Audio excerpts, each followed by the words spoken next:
নমস্কার, সকলকে স্বাগত জানাই আমার চ্যানেল ইনভেস্ট উইথ নিশানে। আমরা আজকের ভিডিওতে বিভিন্ন বিষয় নিয়ে আলোচনা করব, তার সাথে কিছু সেক্টর, কিছু স্টক নিয়ে আলোচনা করব।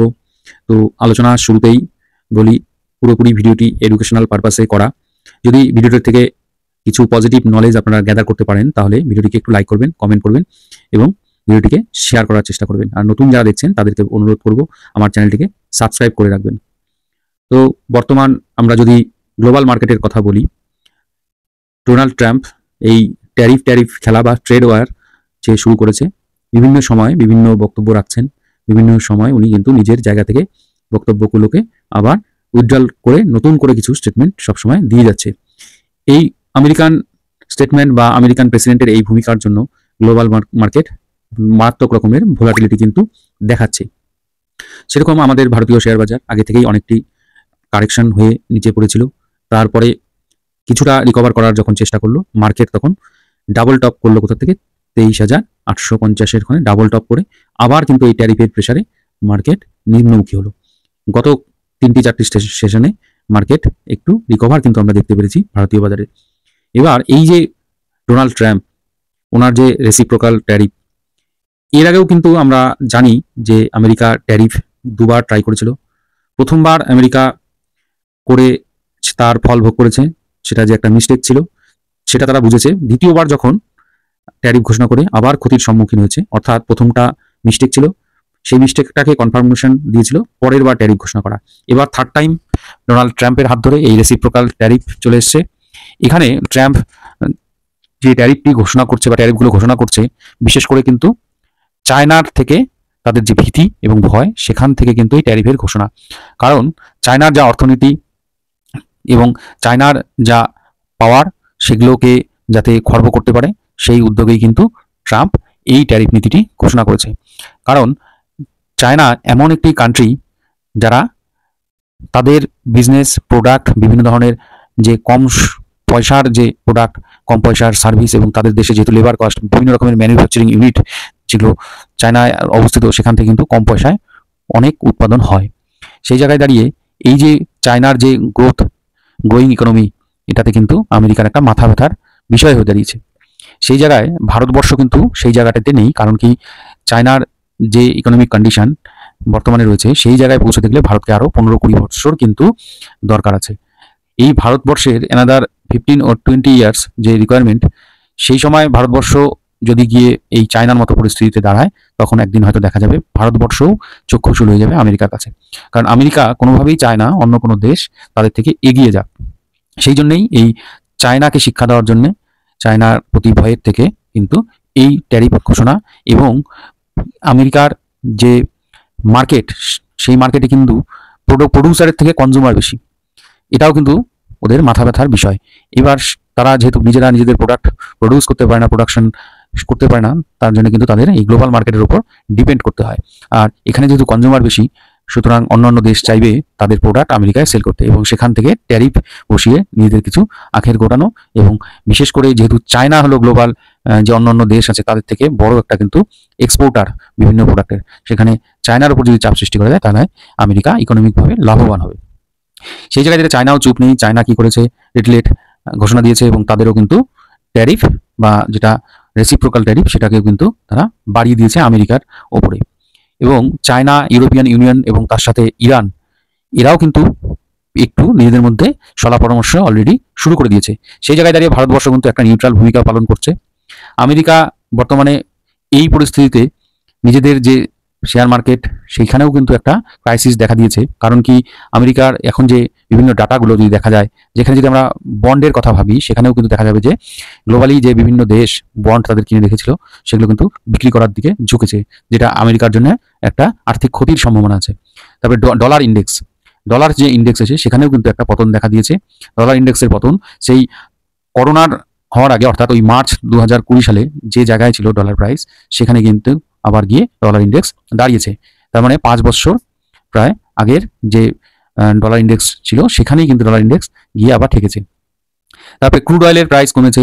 এগুলো কিন্তু যা হয়েছে, এইসব যে আমেরিকার নেগেটিভ ব্যাপারগুলো, এগুলো কিন্তু ভারতবর্ষের ইকোনমিতে কিন্তু পজিটিভ একটা প্রভাব কিন্তু আনবে। এবার আমেরিকা যখন বুঝতে পারছে যে আমাদের এরকম নিজেদেরই সমস্যা বেড়ে যাচ্ছে এবং বিভিন্ন দেশ তারা নিজেদের মধ্যে যোগাযোগ রক্ষা করে উল্টো আমেরিকার উপরে চাপ সৃষ্টি করার চেষ্টা চালাচ্ছে। তার সাথে সাথে কিছু দেশ বর্তমানে আমেরিকার সাথে আবার এই ট্যারিফ নীতি নিয়ে নেগোশিয়েট করার চেষ্টা করছে।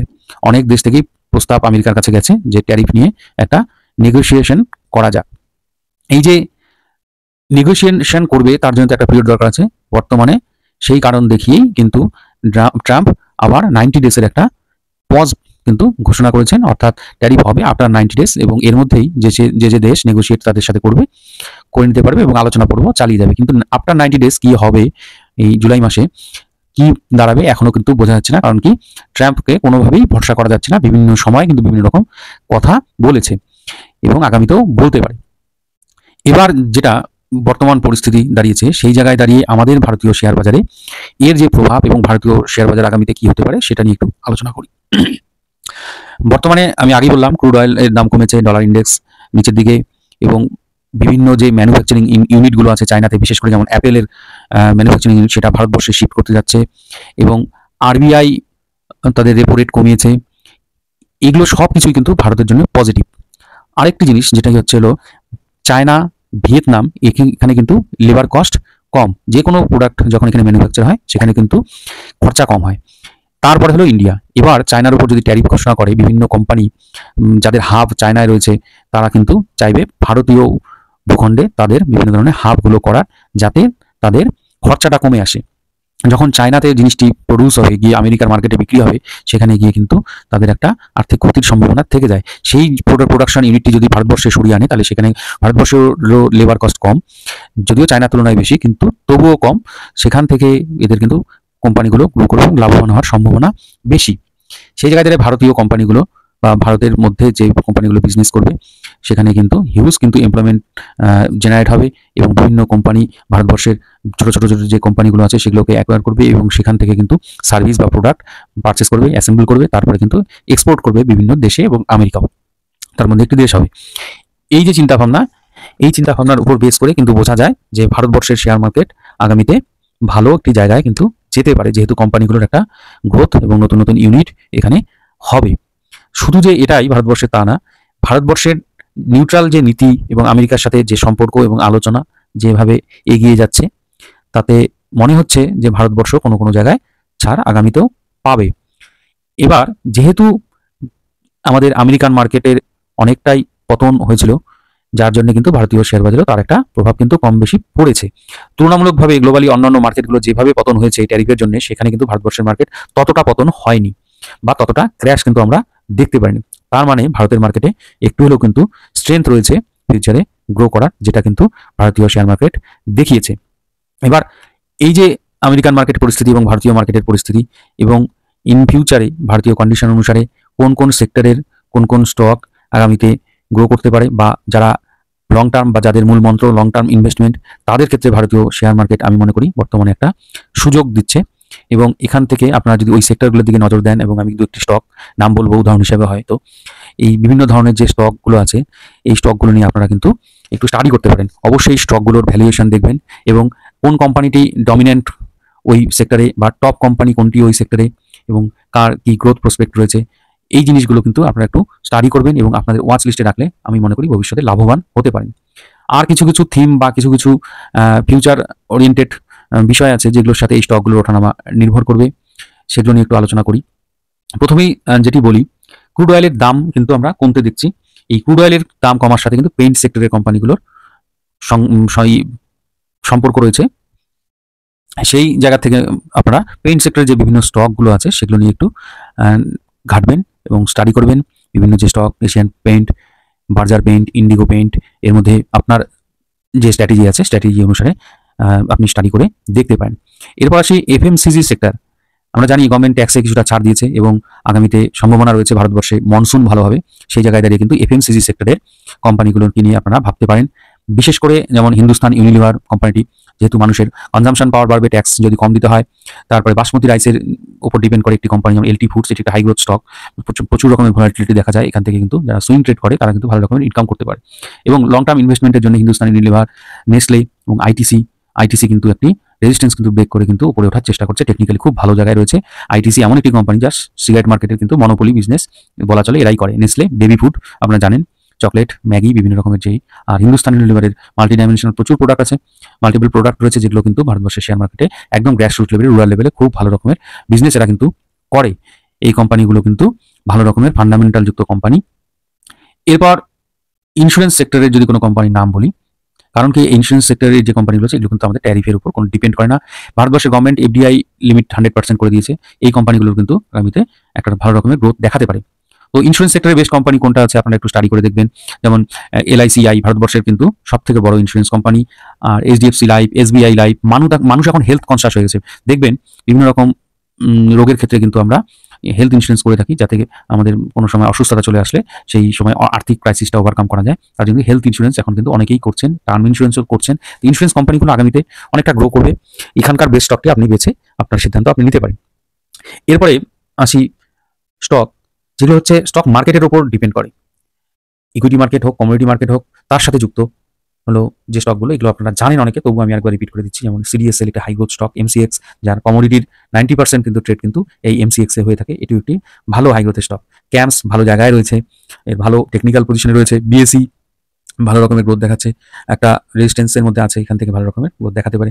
কেফিন টেক মিউচুয়াল ফান্ডের সাথে যুক্ত। মিউচুয়াল ফান্ড যত বেশি মানুষ ইনভেস্ট করবে তত এর কিন্তু লাভ হবে, এবং বিভিন্ন যে সময় বিভিন্ন কোম্পানিগুলো আইপিও নিয়ে আসে, প্রথম যখন শেয়ার মার্কেট লিস্টেড হয় কোম্পানিগুলো, এই কেফিন টেকের মাধ্যমেও কিন্তু অনেক কোম্পানি লিস্টেড হয়। এগুলো নিয়ে আপনি একটু স্টাডি করে দেখবেন। এরপরে যে বিষয়টি আসি সেটি হচ্ছে হলো কনজুমার ডিউরেবল। যেহেতু আমাদের কনজামশন লেভেল বাড়বে ট্যাক্স কম দেওয়ার জন্য, সেখানে আগামীতে আমাদের কিন্তু গরম প্রায় চলে এসছে এবং আগামীতে আরও গরম পড়বে। সেখানে গিয়ে কিন্তু আমাদের যে কনজুমার ডিউরেবলের মধ্যে এসি, বিভিন্ন রকমের রেফ্রিজারেটর, টিভি, এই বিভিন্ন রকমের প্রোডাক্টগুলো আছে, ইলেকট্রনিক গুডসগুলো, এগুলো কিন্তু মানুষ কনজিউম করবে। এই সেক্টরের বিভিন্ন যে স্টকগুলো আছে সেগুলো নিয়ে আপনারা স্টাডি করতে পারেন। যেমন ভোল্টাস একটি ভালো কোম্পানি, ব্লু স্টার ভালো কোম্পানি। আরেকটি কোম্পানি আছে যেটা হাই গ্রোথ এবং ভালো জায়গায় একটা আছে, সাপোর্টে রয়েছে, সেখান থেকে হয়তো আগামীতে আরও গ্রোথ দিতে পারে, সেটি হচ্ছে ইপ্যাক ডিউরেবল। এরপরে ডিকসন অনেকটা বেড়ে গেছে, 19,000 থেকে আবার 12,000-এর কাছাকাছি লো করেছিল, সেখান থেকে আবার ওঠার চেষ্টা করছে। কেন্স টেকনোলজি, এই এম্বার এন্টারপ্রাইজ, এই যে বিভিন্ন কোম্পানিগুলো আছে, তার মধ্যে যেটা আপনার বেস্ট মনে হবে আপনি আপনার টেকনিক্যাল এবং ফান্ডামেন্টাল বিষয় দেখে স্টাডি করে আপনার ওয়াচ লিস্টে রাখতে পারেন। এরপরে যে কথাটি বলবো সেটি হচ্ছে আমাদের এখন আইপিএল চলছে, আপনারা সকলেই জানেন। এই যে আইপিএল যে চলছে তার জন্য কোন কোন সেক্টরে গ্রোথ বা কোন কোন স্টকগুলো এখান থেকে রেভিনিউ আর্ন করতে পারে। আপনারা যারা আইপিএল দেখছেন জানেন যে কোথায় আইপিএলটা আপনারা মোবাইলে দেখছেন, তার জন্য কোন কোম্পানি লাভবান হচ্ছে। সেটা হচ্ছে আপনারা যে অ্যাপটিতে দেখেন সেটি হচ্ছে জিও হটস্টার। জিও হটস্টার আপনারা জানেন জিও কার কোম্পানি, কোন কোম্পানির এটা সাবসিডিয়ারি। এখানে কিন্তু রিলায়েন্সের সাথে ডিজনি হটস্টার টাই আপ হয়ে কিন্তু এই অ্যাপটি ওদের দ্বারাই পরিচালিত হয়। এখান থেকে যে রেভিনিউ আর্ন হবে সেটা কিন্তু রিলায়েন্সের ঘরেই ঢুকবে। আরেকটি বিষয়, এই যে আপনারা মোবাইলে আইপিএল দেখছেন তার জন্য যে ডাটা আপনাকে কিনতে হয় বা নেট প্যাক যে ভরেন, সেটার জন্য লাভবান নিশ্চয়ই জিও যে কোম্পানি সেটাই লাভবান হবে, এবং জিওর মাদার কোম্পানি কিন্তু রিলায়েন্স। রিলায়েন্স একটা কোম্পানি যার কিন্তু এই সময়ের বা এই কোয়ার্টারে কিন্তু রেভিনিউ বা এক্সট্রা ইনকাম কিন্তু অনেকটাই বেড়ে যায়, সেখান থেকে কোম্পানির প্রফিটের চান্সও বেশি থাকে। এরপরে আপনারা এই আইপিএল এর সাথে যুক্ত বিভিন্ন খাবার দাবার এই যে স্টকগুলো আছে, যেমন হচ্ছিল ডোমিনোস অর্থাৎ জুবিল্যান্ট ফুড, এদেরও কিন্তু দেখবেন এই সময় কিন্তু রেভিনিউ কিন্তু জাম্প করে যায়। কারণ কি এই স্টেডিয়ামের ভেতরে এদের কিন্তু আউটলেট রয়েছে, যেখান থেকে কিন্তু মানুষ কিনে এই পিৎজা খাবে, এবং তাদের কিন্তু গ্রোথ কিন্তু এই মাসে সম্ভাবনা বেশি। এই যে থিমগুলো তার উপর মাথায় রেখে কিন্তু এই স্টকটি বাছা হচ্ছে। তারপরে এই যে ক্রিকেটাররা এক জায়গা থেকে এক জায়গায় মুভ করে, তার জন্য বিভিন্ন রকম হোটেলে কিন্তু তারা থাকে, তার মধ্যে একটা কিন্তু অন্যতম হোটেল হচ্ছিল সালে হোটেল। এই স্টকটিকে নিয়েও আপনারা একটু স্টাডি করতে পারেন। এছাড়া অন্যান্য যে হোটেল স্টকগুলো আছে, যেমন আইটিসি হোটেল, যে ডিমার্স হয়ে আইটিসি থেকে আসলো, সেই হোটেলটি স্টকটি কিন্তু ভালো একটি বুলিশ প্যাটার্নে কিন্তু প্রাইস অ্যাপ্রিসিয়েশন দেখাচ্ছে। এই স্টকটিকে নিয়েও কিন্তু আপনারা স্টাডি করতে পারেন। এরপরে যে স্টক বা যে সেক্টরটি নিয়ে আলোচনা করবো, সব থেকে বেশি পিটাই যে স্টকটি রয়েছে সেটি হচ্ছে হলো আইটি সেক্টরের স্টকগুলো নিয়ে। এবার এখানে ট্যারিফের দ্বারা একদম ডাইরেক্ট প্রভাবিত কিন্তু এই সেক্টরের স্টকগুলো। এবার এই যে ইনস্টেবিলিটি মার্কেটে কম দেখাচ্ছে, স্টেবল যখন হবে, মার্কেটটা স্টেবল হওয়ার সঙ্গে সঙ্গে এই স্টকগুলো কিন্তু বাড়তে শুরু করবে। এবার এখানকার কোন স্টকটি নেব, আমার হিসাবে আপনি একটু এই বা আপনারা এই আইটি সেক্টরে যে নিফটি 20 আইটি রয়েছে, সেই যে ইটিএফটি আছে সেটিকে নিয়ে আপনারা স্টাডি করতে পারেন। সেখানে সব ধরনের যে আইটি স্টকগুলো আছে সেগুলোর কিন্তু ওয়েটেজ রয়েছে, বিশেষ করে ইনফি, টিসিএস, এসসিএল, উইপ্রো, কোফোর্স, এই যে কোম্পানিগুলো আছে এদের কিন্তু ওয়েটেজ রয়েছে। তার মধ্যে টিসিএস এবং ইনফির ওয়েটেজই প্রায় 50%-এর মতো রয়েছে কিন্তু। তো কোন স্টকটি ভালো হবে আইটি সেক্টরের সেটা না ভেবে যদি আপনি আইটি 20 যেটা রয়েছে সেটাকে নিয়ে একটু স্টাডি করেন, আমার মনে হয় ভালো হবে। কারণ কি এখন যে জায়গায় ট্রেড করছে, এইটা একটি যদি আপনি মনে করেন যে এটি একটি ওই মার্কেট যখন কারেকশন হয় তখন বাই করা হয়, এটা যেমন একটা মিথ চালু আছে, যখন মার্কেট পড়বে তখন কিনতে হয়, সেই জায়গায় দাঁড়িয়ে এই স্টক বা এই ITBIS ইটিএফটি কিন্তু অনেকটা নিচে কিন্তু পড়ে আছে। যারা ইটিএফ এ এসআইপি করেন তারা জানেন কিভাবে ইটিএফ বাই করতে হয়, কখন কিভাবে বাই করতে হয়। আমার চ্যানেলে ইটিএফ সংক্রান্ত ভিডিও আছে, সেখানে দেখে নেবেন এবং এই ইটিএফটি নিয়েও কিন্তু আপনারা স্টাডি করতে পারেন। কারণ যদি ইউএস মার্কেট স্টেবল হয় তখন কিন্তু এটা কিন্তু রকেট গতিতেও উপর দিকে ছোটার একটা সম্ভাবনা কিন্তু রয়েছে। এরপরে হলো যে কোম্পানিটিকে নিয়ে আলোচনা করব সেটি হচ্ছে পাওয়ার সেক্টর। কারণ কি গরম পড়েছে এবং এই গরমের সাথে সাথে কিন্তু পাওয়ারের ডিমান্ড কিন্তু বেড়ে যায়। এই পাওয়ার সেক্টরে যে বিভিন্ন স্টকগুলো আছে তার মধ্যে আমার পছন্দের স্টক হচ্ছে পাওয়ার গ্রিড। এই power grid large cap stock, এর কিন্তু হিউজ ডিভিডেন্ডও পে করে এবং লং টার্ম ইনভেস্টমেন্টের জন্য ভালো একটি স্টক, আপনারা স্টাডি করে দেখতে পারেন। তারপরে যারা হাই গ্রোথ পছন্দ করেন, ভোলাটিলিটিটাকে এনজয় করেন, সেই ধরনের একটা স্টক হচ্ছিল ট্রান্সফরমার অ্যান্ড রেকটিফায়ার। এছাড়াও এই সেক্টরের আরও যে স্টকগুলো আছে সেগুলো নিয়ে আপনারা একটু স্টাডি করে দেখতে পারেন, যেমন টাটা পাওয়ার। হ্যাঁ, এছাড়াও অন্য যে কোম্পানিগুলো আছে আপনারা সেগুলোকেও দেখতে পারেন, যেগুলো রিনিউয়েবল এনার্জির উপর কাজ করে, সেই কোম্পানিগুলোকে নিয়েও একটু স্টাডি করতে পারেন। তো এই ছিল আমার আজকের আলোচনা। যদি আপনাদের আমার এই আলোচনা ভালো লাগে তাহলে একটু ভিডিওটিকে লাইক করবেন, কমেন্ট করবেন, শেয়ার করবেন। আমি যে স্টকগুলো বিভিন্ন সেক্টরে বললাম তার বাইরে যদি কোনো স্টক আপনাদের জানা থাকে যেটা আপনাদের ভালো মনে হয়, কমেন্ট সেকশনে জানাতে পারেন। তো ধন্যবাদ, ভালো থাকবেন। আমি বাই, সেল বা হোল্ড কোনো রেকমেন্ডেশন করছি না। সম্পূর্ণ ভিডিওটি আমি করলাম এডুকেশনাল পারপাসে এবং আপনাদের কাছে কিছু ইনফরমেশন শেয়ার করার জন্য। আবারও ধন্যবাদ, ভালো থাকবেন।